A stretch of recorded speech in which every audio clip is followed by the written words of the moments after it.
Inna lillahi va inna ilayhi rojiun. Albatta biz Allohnikimiz va albatta unga qaytuvchimiz. Onasi kasallikdan vafot etgan. Otasi esa jigar serozi bilan og'rigan 4 ta yosh bolachalari. Otasini kasalligi uchun xalqdan yordam so'rab video chiqaruvdik. Mana aka, dadamlar jigar seroz bo'lib qolgandilar. Qorinlari ham ishib ketgan.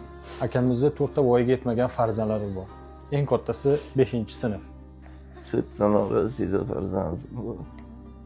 $27,900 mablag' yig'ilgan edi. Hammasi bo'lib dollarda 27,900.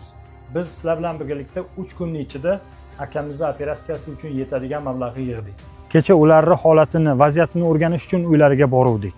Odamlar xudo xolasa mana ukamizni davolatyapmiz. Qolganiga xudo xolasa mana shu farzandlari uchun uy olib beramiz. Xudo xolasa qarab turmaymiz, farzandlariga sarflaymiz. Donor topilmaganligi uchun yig'ilgan pullar farzandlari uchun sarflanadi. Akani holati juda ham og'irlashgan.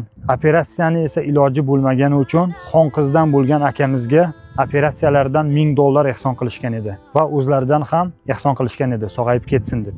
Iloyim uka, bizni qo'limizdan kelmadi, donor topolmadik.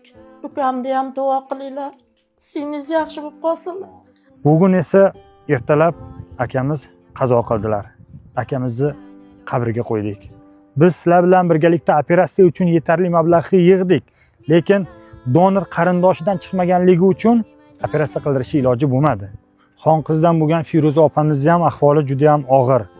Ularga ham srochni operatsiya qildirishimiz kerak, lekin operatsiyasiga $8000 yetmayapti. Yana noxush xabarlar bilan chiqishni xohlamaymiz. Agar imkoningiz bo'lsa, mana shu opamizning ham operatsiyasi uchun yordam qilishingizni iltimos qilamiz.